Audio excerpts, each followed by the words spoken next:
Hi guys, in this video pag-uusapan natin itong play to earn game na AOF. So kung makikita nyo, para siyang Mobile Legends, Dota at LOL. Pero mas kamukha niya yung LOL guys, kasi some of the developers ng game na ito ay sa LOL nang galing. Kaya ganito yung mga itsura ng mga characters. So ipapakita ko muna sa inyo yung gameplay guys. Yan, waiting, the room is full, sabi niya dyan sa taas. So hinihintay ko lang na mag-start yung game para makita nyo kung maganda ba para sa inyo yung gameplay niya or hindi.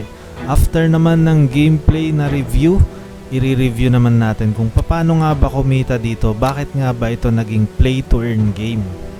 So kung malakas ka sa Mobile Legends pero pabigat ka naman sa bahay nyo, eto guys, aralin nyo tong game na to kasi maaari tayong mag-earn dito, hindi katulad dun sa mga ibang games.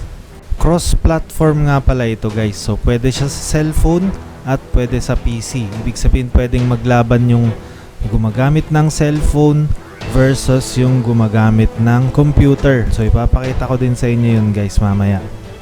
Alam ko na, insert ko na lang dito guys yung gameplay ko kanina. So yan, pag naka-insert yung gameplay ko dyan mamaya makikita nyo kasi i-edit ko tong video na to, tapos makikita nyo dyan yung mobile, kasi ni-record ko din yung mobile ko kanina yung game ko sa mobile. Siguro nakikita nyo na ngayon yung gameplay niya sa mobile guys. Yung masasabi ko lang, medyo mabigat pa itong game na to sa mobile.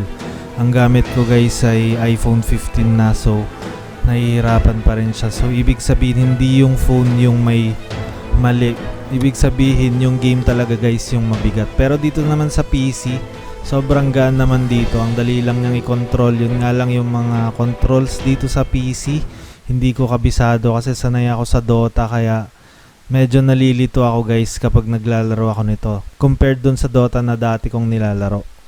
So ayan na guys, magi-start na yung game. Makikita nyo na kung paano yung gameplay nitong AOF na to dito sa PC. At ayan na nga, at nag-start na yung game. O nga pala, yung item dito hindi siya automatic na nabibili. So kayo yung bahalang mag-click or mamili kung anong item yung gusto nyong bilhin. Yung mga nandito sa left side. Yung napansin ko lang dito sa game na to guys, may mga hero na sobrang lalakas tapos may mga hero na mahihina. Kailangan pa ng developer ng madaming nerf at maraming buff, madaming adjustment dito sa game na to bago siya maging competitive na laro. Pero naiintindihan naman natin yun kasi nga beta test pa lang itong game na to, so hindi pa siya pulido. Yung maganda lang dito guys, compared dun sa mga ibang games, yung mga skins nito ay mga NFTs na. So pwede nyo siyang i-buy, i-trade, pwede kayong mag-flip. So kung gusto nyo mag-hold, kung feeling nyo tataas yung value ng skin na yan, i-hold nyo hanggang sa pag tumaas na, dun nyo ibenta. Pero syempre not a financial advice pa rin yan. Yun naman kasi ang difference ng ordinary games compared dito sa Web3 games. Anyway guys, itong alpha test nila ay hanggang November 15 lang. So kung gusto nyo maglaro ngayon, itry nyo na. Ayan, so na medyo naguguluhan na ako dito sa ginagawa ko dito sa laro kasi syempre kailangan kong magsalita habang naglalaro, kaya huwag nyong asahan na maganda ang laro natin ngayon guys. Tapos first time ko palang na gumamit ng PC dito sa AOF kasi naglalaro ako ng AOF sa cellphone. So chinek ko yung Discord nila guys and nakita ko na nakalagay doon halos 200,000 daw na token ang pwede nyong mapanalunan dito. Doon sa tournament pa lang nila guys, pag clinic natin yung tournament, clinic ko kanina, meron siyang 40,000 na price doon. Pero hindi pa natin alam kung magkano yung value ng isang token. So i-check din natin yung magiging value niya mamaya guys. So tapusin ko lang muna itong game na to. I-fast forward na natin itong game na to guys para makita na natin kung paano yung play to earn mechanics ng game na to. So ayan na guys, at medyo nasa kalagitnaan na tayo ng game. Anyway, yung mga na-earn nga pala natin dito per game kapag nagjo-join tayo sa arena, sa mga iba't ibang game modes dito, nakaka-earn tayo ng ACP token. Yung ACP token na yun, pwede natin siyang ibili ng box. So yung mga box naman na yun, makakabili tayo ng mga NFTs and pwede nating ibenta yung mga NFTs na yun. So ipapakita ko mamaya sa inyo guys yung mga box tapos yung ACP tokens. At ayan, mukhang tinatapos na nung assassin namin. Sobrang lakas nung isang assassin. Yun yung sinasabi ko sa inyo guys na overpower na hero. Yung assassin na yun. Sobrang lakas nun. At kung may mga nakikita tayong mga ganyan na feeling nyo sobrang lakas, overpowered na hero, ilalagay ko yung Discord nila dyan guys sa description box para pwede tayong mag-suggest. So open naman sila dun sa Discord nila ng suggestions. Actually, lagi ako nagbabasa ng mga suggestions nila dun sa Discord nila. So yun ang pinakamagandang gawin natin kung nakikita nyo or may mga napapansin kayong bugs or yung mga na-exploit na cheats, pwede nyo din i-suggest or i-report dun sa Discord server nila. So ito yung ginamit natin kanina guys, si Robin Hood. And ipapakita ko nga pala sa inyo guys muna yung mga heroes or mga characters. Ito, si Loki. Meron din yung kamukha ni Badang dito guys. At meron din yung kamukha ni Lapu-Lapu. So meron yung national hero natin. Ito yung kamukha ni Badang guys. Kita nyo naman yung graphics niya guys. Sobrang ganda din eh.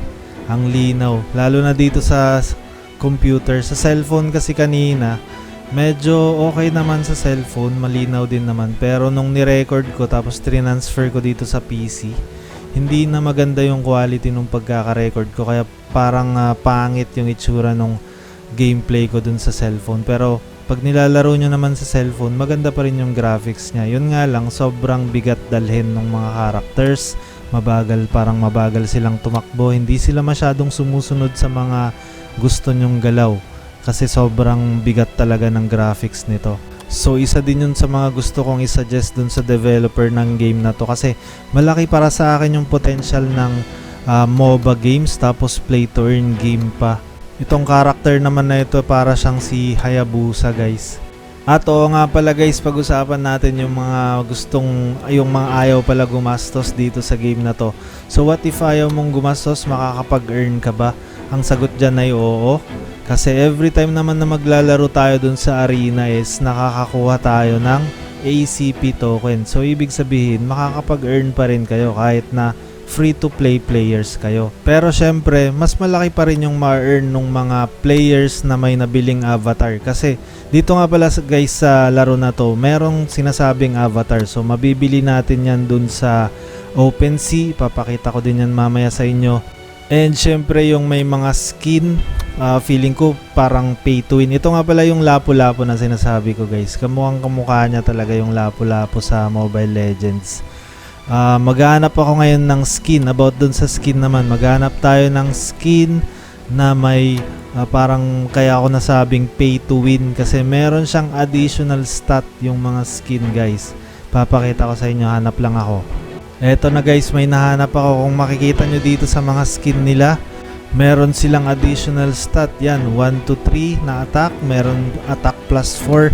Pero yung ibang skin kasi guys, kaya hindi siya katulad ng Mobile Legends. Yung ibang skin, meron siyang cooldown. So meron siyang cooldown reduction. Kaya ako nasabing pay to win. Ito nga pala yung skins guys. Kung makikita nyo dyan, yung presyo niya is Ethereum. So 0.005 Ethereum yung SSR na skin doon. SR skin 0.005 din. So andito lahat ng skin. Pwede kayong bumili dito sa Skin Mall sa may auction.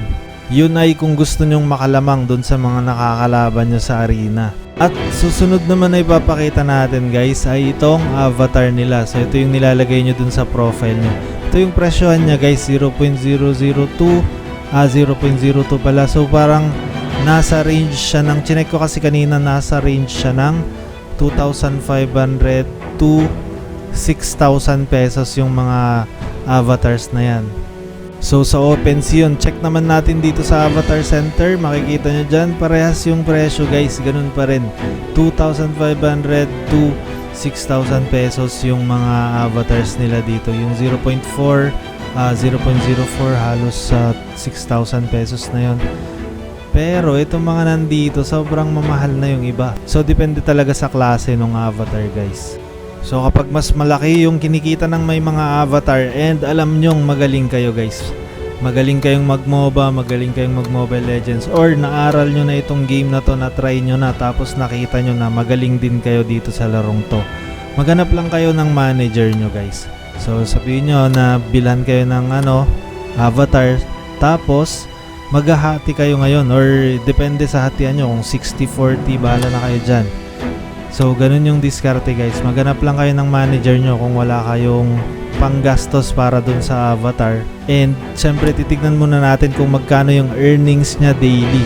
Kapag sulit naman na magpapagod kayo na maglalaro everyday or talagang magbabatak kayo dito sa game na to, mas maganda kapag maghanap na kayo ng manager nyo and sabihin nyo na bumili sila ng avatar para mas malaki yung kikitain nyo. Saka na kayo maghatian.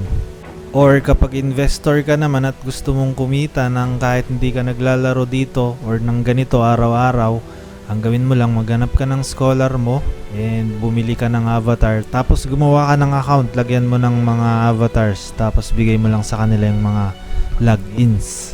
Pero syempre not a financial advice pa rin yun. Yun kasi yung binabalak ko, parang naisip ko na yun mula nung nilaro ko to.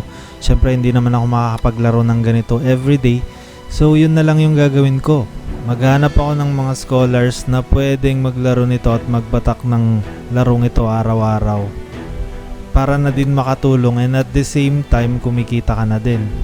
Sinasabi ko laging not a financial advice kasi hindi naman natin alam kung papaldo yung token nito or hindi. So yun lang guys yung about dito sa Arena of Fate. Kung may mga tanong kayo guys, i-comment nyo lang or punta kayo sa Telegram group natin or sa Discord group natin and magtanong lang kayo doon. And mas maganda kapag pumunta na lang kayo doon sa Discord group ng Arena of Fate. Yung link nasa description box. So yun lang guys, pag bago pa lang kayo sa channel, huwag nyong kalimutan na i-click yung subscribe button, click nyo na din yung notification bell para pag may mga ganitong klaseng NFT games, crypto games, manonotify kayo. Yun lang guys, maraming salamat, bye bye!